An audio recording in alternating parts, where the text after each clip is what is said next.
And we spoke earlier, but hey, they said there were more interviews available. I was like, great, that gives me an excuse to rewatch the film. And I think if I interview someone twice, that means we're friends. So I that's think so. We're that was getting the main there. reason.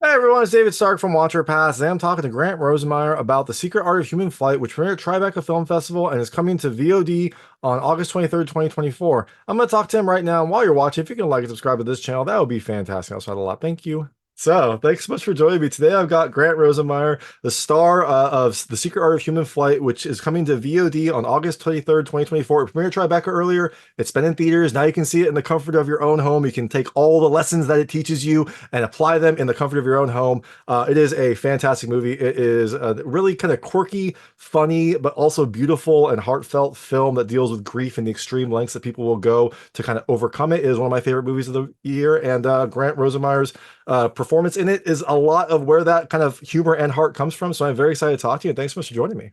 Oh, thanks so much, David. That's all just such great stuff. That's just like, thank you. Of course, no, it was fantastic. I mean, like we talked earlier when the film came to Tribeca, and now I got to see it again. I got to rewatch it and re-experience it, and it's interesting. Like it is just such a nice balance of, like I said, humor and heart. Like this time, it actually hit me more emotionally than I think the first time I watched it, which I don't know, maybe explains my mental state. But I adore this movie, so I'm very excited to No, talk more about it. I totally. I think this movie does benefit from rewatches. I've seen the movie so many times now, but it was really designed, HP, he's a filmmaker who operates on so many levels at once, and that's what I love about him and his work is you watch his stuff and it's operating on six levels at all times, so you're catching so many different things, but also because it's such a unique emotional cocktail of a film, it does help to watch it again. Now, once you really know what you're in for, and you come to really appreciate the characters more, you come to appreciate the roller coaster that it is when you sort of see it coming, and it becomes, I think, more of a comfort piece than it might be the first time you watch it, because the first time it's all so new, and unique.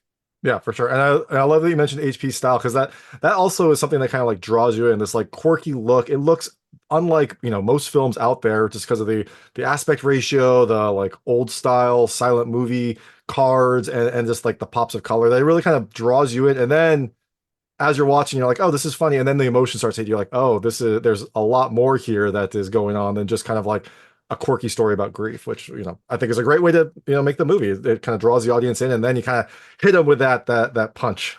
Absolutely. Paul's wife Liz calls this movie grief relief.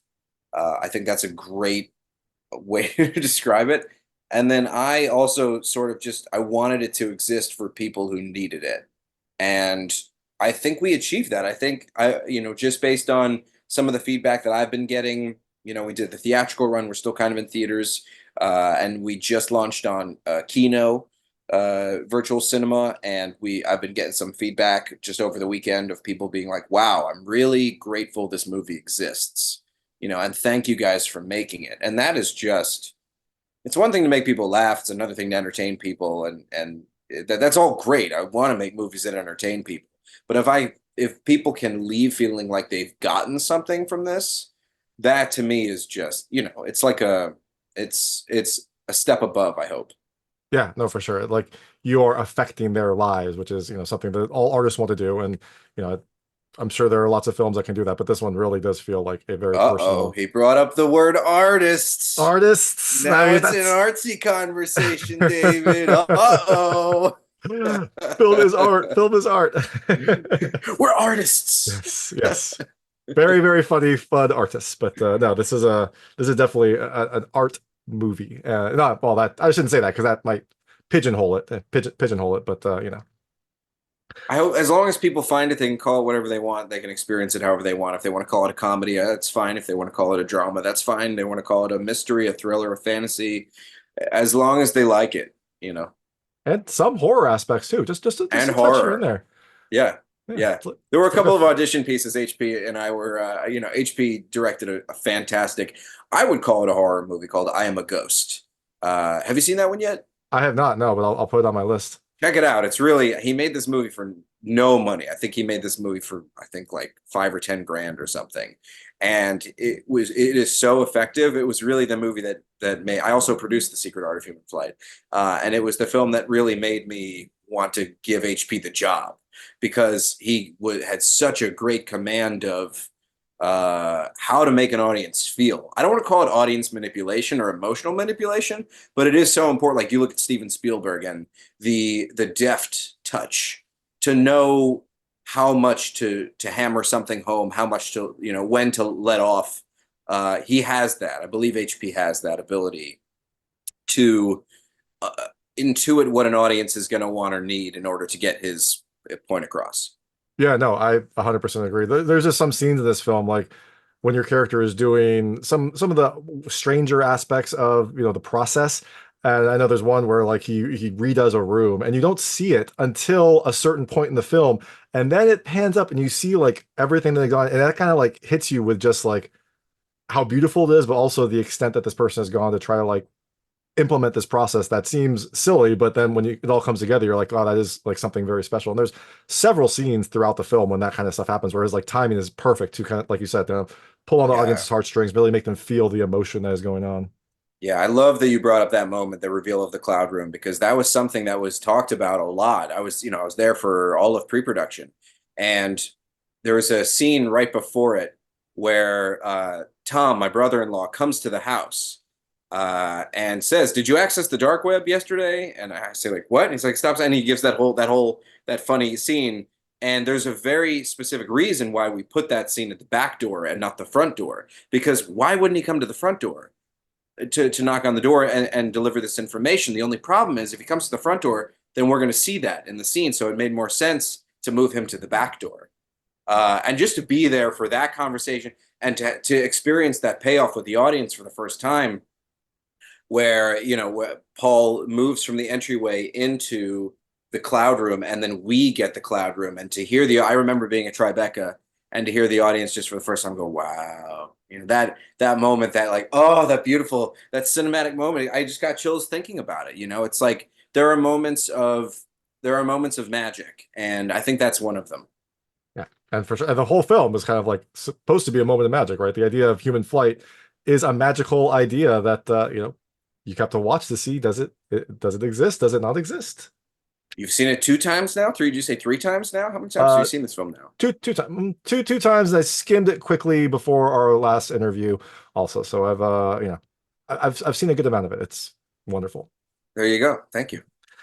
So you mentioned you're a producer. Your production company kind of was the driving force behind this film, right? Is that right? Am I remembering that right? That's correct. Yeah, yeah, yeah. So like, how did you find this story? Like, how did you kind of get this story and kind of get behind the story originally? Because I imagine you probably have read a lot of scripts. Like, how did this come across your desk? Yeah, this one. So I produced a movie before this called "Come as You Are," and it was a similar format where I produced it and I played the lead. And but at that point, I had not thought of myself as a producer really. I was an actor first, and I still like to think of myself as an actor first. But after "Come as You Are" came out in February 2020. As you can imagine, a month later, we were in, not even a month. It was within weeks of our release in theaters. We went into COVID lockdown, Oof. and there was a big existential question for everybody. But for me, a big existential question was like, what the hell do I do now? And a friend of mine named Barry Galperin came to me, and he had been a fan of Come as You Are, and he just said, why don't you produce more movies?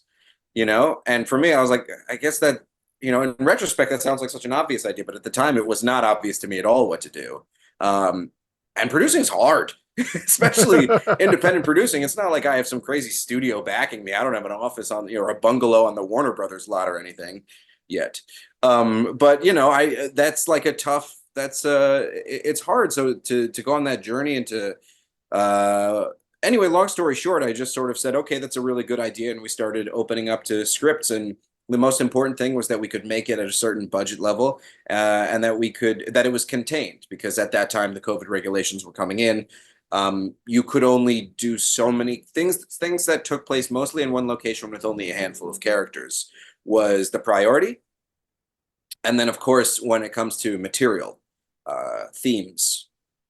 When the script came in by Jesse Orenshein, it was truly, I mean, talk about something meeting you where you are. I just on my soul was like, I have to make this movie. It's not I want to make this movie. It's I have to make this movie. And then I became possessed, like a man possessed. Like, okay, how do we do this? What step at a time, day by day? How do we cobble this movie together? And so, a big part of that is also like, yes, while Florida Hill was, that's my company. While Florida Hill was I guess the driving, the engine, we brought on, Vanishing Angle, Ben Wiessner, and Tina Carbone and Matt Miller, Natalie Metzger. They came aboard, and then cobbling together the financing in tandem with, bringing on Paul, bringing on HP, I guess HP, and then Paul, obviously. And it all just sort of came together piece by piece, day by day. But it was a testament to the power of the script, That's that, awesome. and also just the power of the script in context of where we were in that moment in time was just, it was obvious that this was a special piece that needed to get made as soon as possible. Yeah, for sure. And I assume part of that process was some sort of dark web transaction to secure the rights, some sort of Tor browser, and then untraceable credit card fund, like that. All that was involved in this as well. I'm not at liberty to disclose illegal activities in the making of this film or any other. I've Yes. been under strict guidance by my legal counsel.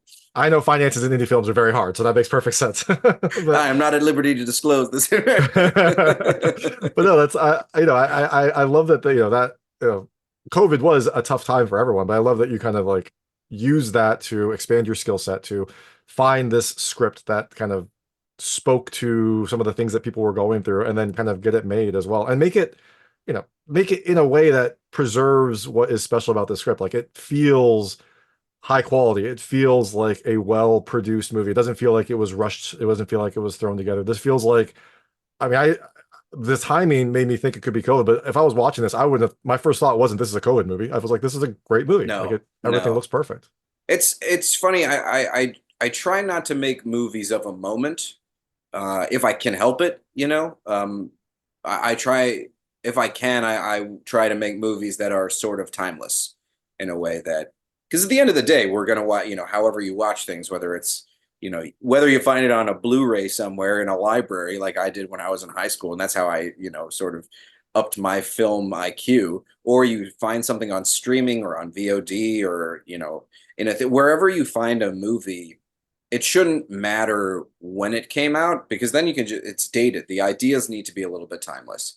And that's what I loved about this script was, the timeless quality of it. And I actually do love by HP, using the 4:3 with the rounded edges as an aspect ratio. It also does it removes it from a time, in a, whether like 16, now I'm going to get really filmy and annoying, but like, whether 16:9 is a norm, or whether 2:3:9 or 2:3:5 is a norm, or, 2:1 is so common on Netflix now. By doing this, it sort of does take it, it removes it, and it becomes agnostic of a time and place.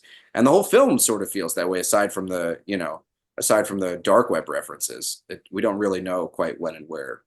It doesn't matter. So Yeah. yeah, I appreciate you saying that we don't Yeah, no, really, exactly. doesn't feel like a COVID movie. No, it does. And I love the 4:3 aspect ratio. That is usually something that you notice, and the way the rounded edges are, it also gives it this unique feeling, and like you said, this timeless quality. And yeah, to your point, other than like the dark web, which maybe that'll be the norm someday, probably not. Like there is not a huge use of technology. There's not a huge reference to any kind of current events. This does feel like it could exist in any sort of time and space. I'm sure MacBooks will probably look the same in the next 10 years, so maybe no one will notice that as well. So Will we even have MacBooks, or will we just have chips in our heads, we'll just David? I have just don't really. chips. Yeah, Who and knows? our phones will just automatically like send messages for us to Amazon, I assume, and then we'll get whatever we need to service the Amazon drones that control our lives. But yeah, It's gonna be fun times ahead. but we can always watch timeless movies, and maybe it'll be easier to access because of the chips in our head. So Exactly. so you mentioned the script. When you read it, you felt like you had to make it. I mentioned it a couple times. I love how this movie has this like mix of humor and heart in it. I assume that came through in the script, or were there like was there like more that you added when you were creating this film? Did you add like a little bit more humor? Did you add some more like emotional moments, or was that kind of the basis of the script already? The shell was already there. You just kind of like translate it into something that could be made into a movie. I mean, it's hard to say. There was definitely so much that was already on the page. There was already so much implied. And then as you add collaborators, as we added HP, as we added our cinematographers, as we add cast, everybody's got ideas, the production designer. So it's really our, producing partners and our financiers. Everybody has notes, everybody has thoughts. And it once HP came in, it really did feel like, okay, this is a grief movie. This is a movie about death, but we need to make sure that it's light on its feet. Because if you go too much one way, it's gonna be too hard to watch. And if you go too much the other way, then there's irreverent and then there's disrespectful.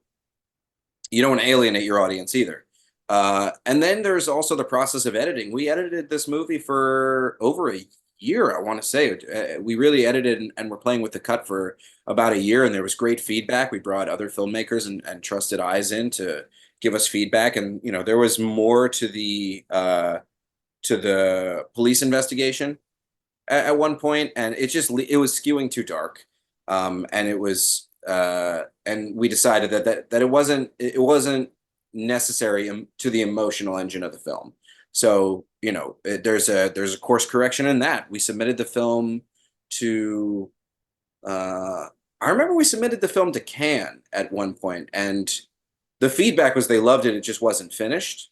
And Oh, in interesting. that time, yeah, I know. And it was just like, I mean, it was just like they were right. We were not going to be able to finish the film in time.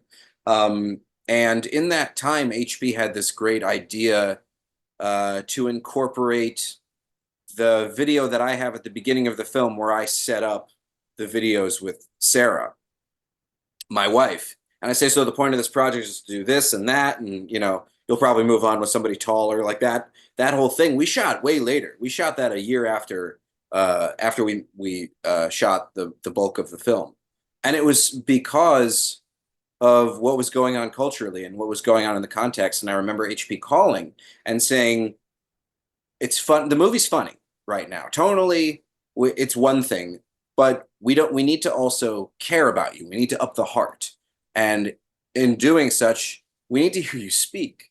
We also, at that point in the movie, it's in the first 10 minutes, we haven't heard me say a word, and the Oh, audience is having trouble. We realize that the audience might be having trouble latching onto this character and even knowing who he is.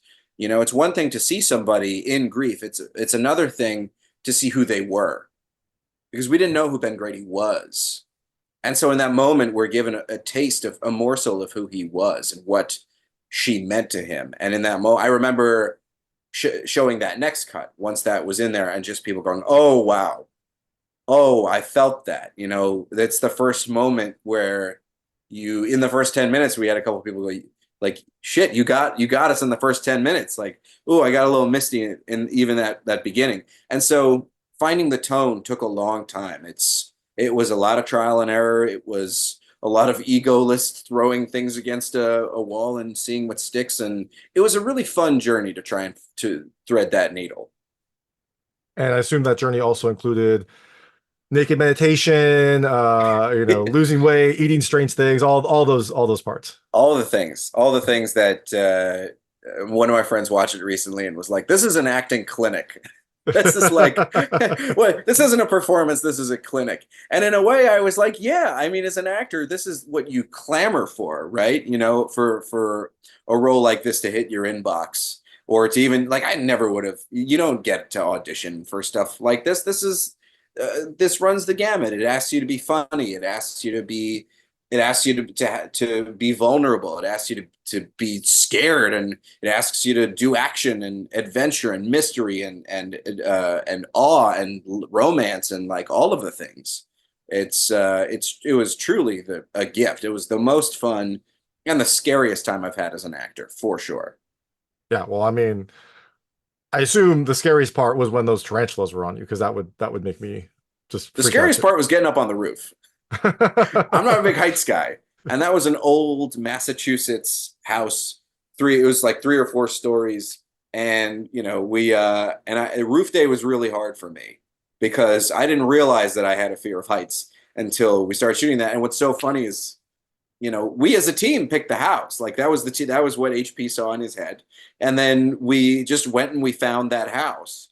And I remember we were prepping and looking at that roof and you're like, no problem. And then you get up there and it looks like it's this, but in actuality, it's pitched like this. And so it's not, and you get all scraped up. It's like gravelly and rough. It's a rough Massachusetts roof.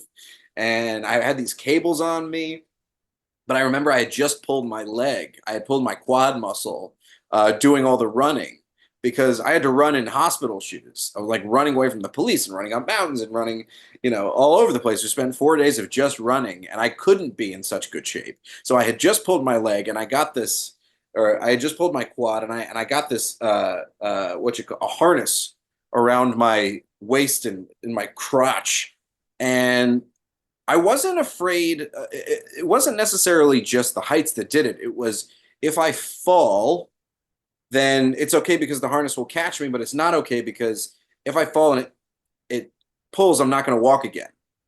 So I can't fall. And it's real windy and it's real cold, and I was just miserable. I was not happy on that roof. That was the scariest day. The tarantulas, I was told the tarantula had been defanged and was a very sweet little creature, and her name was Bernie.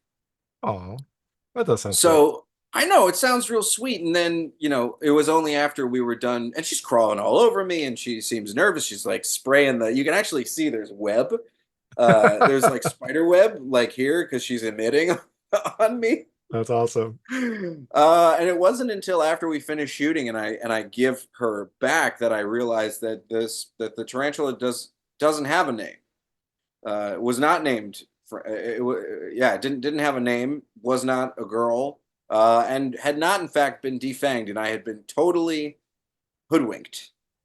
So I think I would have been more afraid, but I was so grateful in that moment that our producer Tina Carbone lied to me about this, because I was immediately not afraid. And I think because I wasn't afraid, the spider wasn't afraid.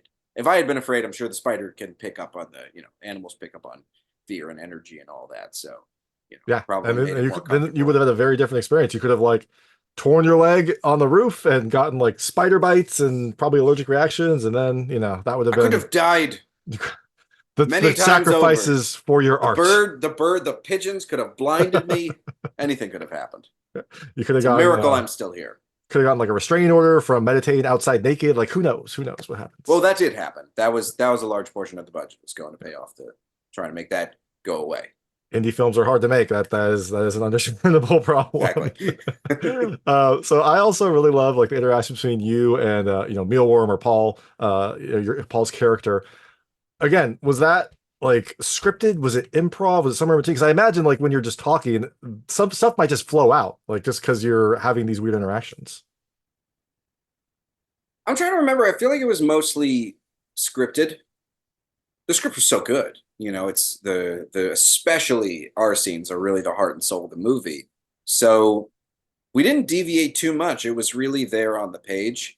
And then, there were things like, I mean, he just had such great improvs and ideas, like, you know, when the detective walks away and he goes, "You got to be shitting me." That I have to imagine, if I remember, that was all Paul. Stuff like there were so many little touches that he brought that maybe weren't necessarily verbal improvs, but just he's, any great actor like that. He's so seasoned, he's so present and locked in the moment, and he's got these great ideas, and it's just they pour out of him. So much of it was, and he had a ton of authorship over his look as well. And he was just so we were so thrilled to have him, that it was so great to see how thrilled he was to pour everything that he had into this part. And HB also nurtured and fostered an environment of collaboration, and it was a safe space to take chances. So the best ideas won, and for we actors, especially for those scenes with me and Paul, it was just try things. Stick to the script, get the script, and then try things. That's awesome. And I can't remember exactly. So yeah, improvs, not so much. I just remember what a pleasure it was. No, Ugh. that sounds like a great experience, a great way to film. I do want to ask, this might, well, this will be spoilery, so I'll put a spoiler note here. There will be spoilers. Spoiler. You know, the this is going to be tough to ask. The one minor thing I was neutral on about the film is the end when you actually are flying, because I actually kind of thought that it might be interesting if you know did the jump, you see your expression, you see people look up, and then that was the film. And I actually don't know how that would have worked. I just thought that kind of mystery might have been interesting. But I'm just curious, like, were there other The cuts of Birdman ending. yeah, That's the exactly, Birdman. exactly. Yeah, yeah, yeah. Yeah, maybe that would have been a problem. Like, were there other cuts of the ending? Were there other ways that this film might have ended? Or was it always supposed to be this like majestic flight where you kind of like go off into the distance and then you don't really know what happens next?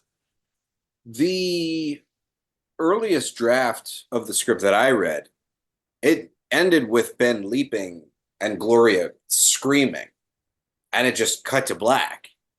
And that was the ending when I received the script. And there was a ton of conversation with Jesse about like, no, like that's That would have been a different tone, I think, probably. exactly. That would have been such a, oh my God. And he sort of pushed back on it, and I understand, like the wanting to defend. The ending is so, it's a Rorschach really for whoever watches that. Did he fly? Did he die? Is it in his head? Is it real? Is it an acid trip or a mushroom trip, or what is it? And then I remember the draft to satisfy me. I remember Jesse wrote exterior sky, Ben flies. And I was like, cool, and then in meeting with different directors, everybody had a different take on that. And then HP actually had the idea to loop that back around. And he's got a ton of experience with psychedelics, I'll say. And Research, I believe. research. Yeah. He's very well researched. And that was his idea. But it was from the time he came on and the time we read that in the script, it just felt, even down to those last lines and the resonance that they take on in a new context. Really, I thought powerful. But yeah, I mean, some people love it, some people hate it, and it's just one of those things where, yeah, I don't know. It was from the time HP came on the direction that we committed to. Well, I agree. If it would have ended in the like complete unknown scream, that would have been very different. I also, I said neutral because I did like the ending. I just thought it might be more interesting if we didn't really know whether he flew or not. And I guess you don't know, right? It could be in his head. What I did love is, like you said, those lines at the end when he says, you have to let go. And your character closes your eyes and is heading towards the mountain. And I don't know what he's gonna do next. Like, I don't know, is he gonna climb the mountain? Is he gonna just plummet right into there and join his wife because now he has achieved this new like I wasn't sure, so I did like that little bit of uncertainty at the end too, like now that he has achieved this, what is next for him? What's next for any of us? That's uh sort of my takeaway from it is, yeah, you life goes on or it doesn't. But if it doesn't for you, it does for somebody else. And I loved also, obviously you put the spoilers up. I love the choice to cut away to the other characters yeah, in that moment. And what the flight means to them. And even cutting back into well, this isn't really the point, but I even like the choice of cutting back to Ben naked dancing around in the cloud room. And he's laughing and then he's crying, and it's like, what does it mean? What does it mean? So it yeah, means I that you mean, worked very hard to get in shape for that scene and you just wanted to show it multiple times. I mean, why not? I just want to take my clothes off. Yeah. To quote Tommy Wiseau in The Room, I have to sell this movie. I have to show my ass to sell this movie. Eventually you'll get an Oscar for it, you just have to keep doing it Just eventually, keep so going and just yeah. keep getting naked and forcing it down people's throats, and eventually they will just go away. Just here, take it, go away. Exactly, exactly. No, I love that. I loved kind of the recap of the journey because I thought that like it really reminded you of all the different emotions that we'd seen throughout the film too. So Yeah, yeah, totally. So I know we have limited time. I'm going to switch to a lightning round. They're just lightweight questions about the film. I want to see how your personal experiences map to things in the movie. Feel free to skip any of them. I won't be offended, but I try to keep them very answerable. Okay. All right. First question. Have you ever used a Tor browser? No. Good. That is the correct answer from all the legal perspectives. Yes. I I have am never, not. I don't even I know. am. I was legally counseled to say that I have never myself used a Tor browser. uh, not on a Tor browser. What is the strangest thing you've purchased on the internet? Lightning round, lightning round, right? Lightning round. Oh God. I mean, why am I thinking of these pink goggles that I just bought to swim? Maybe I'm going to go with those, but I know that's not the right answer. I must have bought something weirder. I That's have fine. to have bought That's fine. something Now weirder that you've mastered flying, you're going to master swimming. I love that you are just kind of continuing to challenge yourself every day. every day. uh, what is the like, I don't know, strangest or most outlandish thing that you have committed yourself to do? Make movies. I was going to ask if making an indie film was that. Yeah, that Making is a good answer. movies. Um, have you ever had to overcome grief? And what was there a strange thing that you did in that moment? Yes. I was, grief is I actually didn't know until recently in my own mental health journey that grief is not necessarily tied to death. Grief is loss, grief is change. It is mourning what was and is no longer. So right at the top of COVID, I was grieving. I was grieving a loss, probably a few.